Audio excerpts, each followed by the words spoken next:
My name is Frank Edward Paton. I joined the church in April 1951, and you want to be soon and just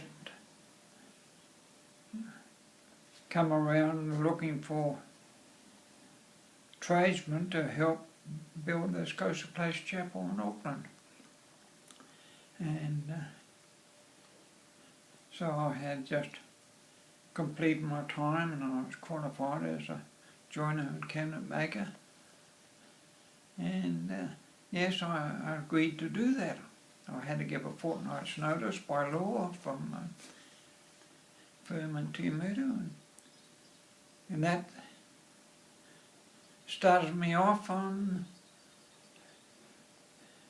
fortunately, many happy years of serving the Lord and in the building program.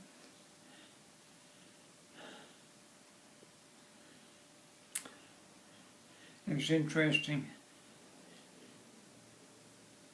Before I was even missionaries caught up with me, before I started investigating the church, I had got engaged to a girl from Monterey,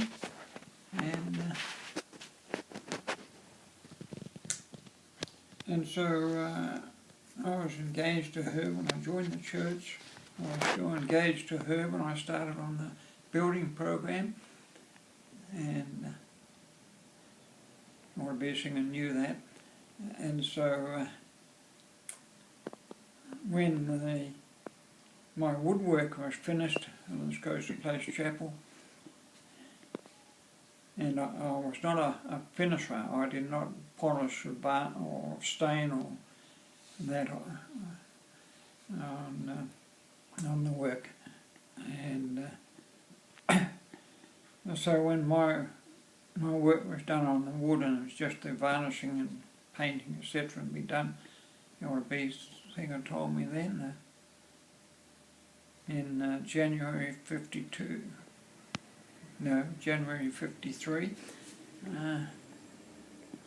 to go get married and spend a week honeymoon and come straight back to the cottage site. And so although the Labour Missionary program as such had started at the hotel in 52, that work was still had to be finished up in the Coastal Place, and so I didn't get down to the cottage site till after my wedding in beginning of 53, and I was fortunate enough to spend the next 15 years as a Labour missionary at the cottage site. In the joinery, of course, that was my trade, and but I did get out to various building sites and chapels throughout the country to take measurements for the cabinets and that sort of stuff.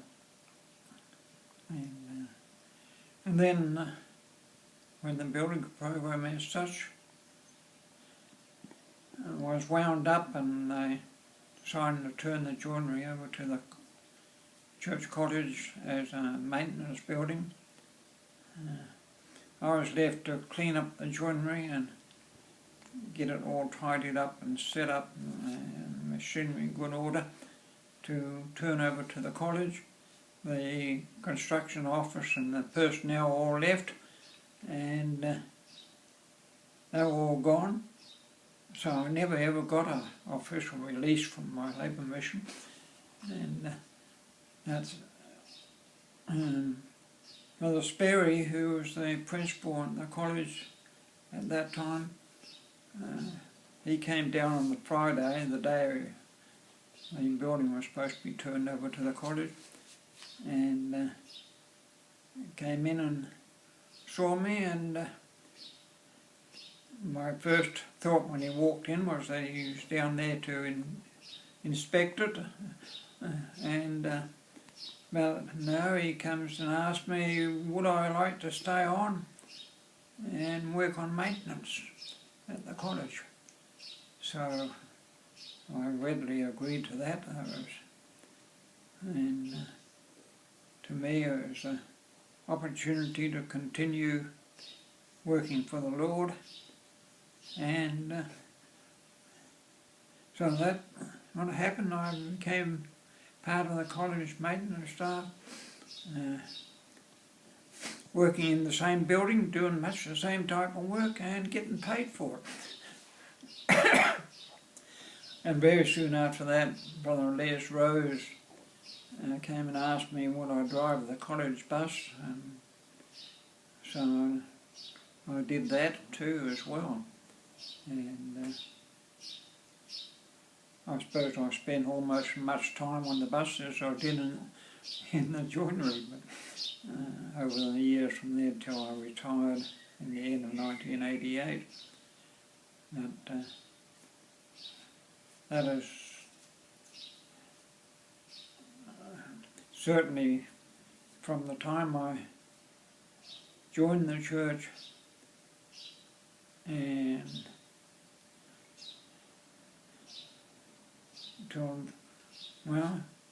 now, I've never looked back, and I can certainly testify that the Lord keeps His promise. I had to go back to my engagements and marriage. Of course, I was non-member when I first engaged with Lynn. She was still a non-member when we got married, and she came to the campsite for the construction days as a non-member, and she spent 19 months there on a labour mission as a non-member, and she was a wonderful woman. And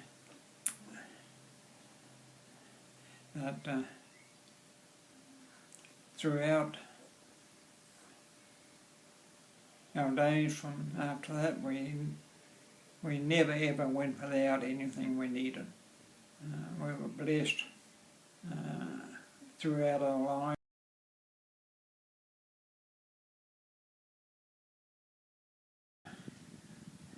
I worked for the 15 years in the initial building of it, and then chapels throughout the country after that, but I was still based at the college site because that's where the joinery shop was. And then when that was turned over to the college and maintenance, I stayed with the college itself for another 21 years after that, till I retired at the end of 1988. Yeah, they were a good 37 years, very good.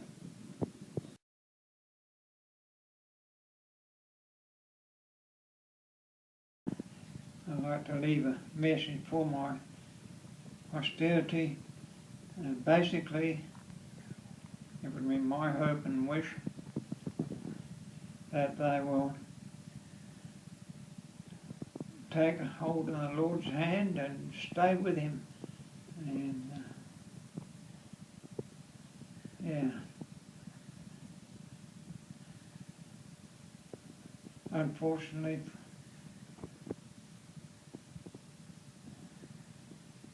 three of my children have had their turns and drifting away, letting go of the hand of the Lord. But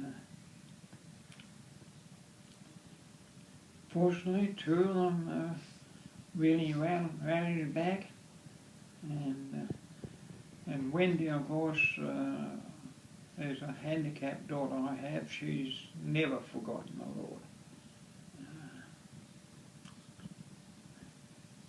I firmly believe that the veil for her is very, very thin. I feel she has very close connection with the Lord. But, the other three, yeah, they've had their turns, but it's my wish that they will indeed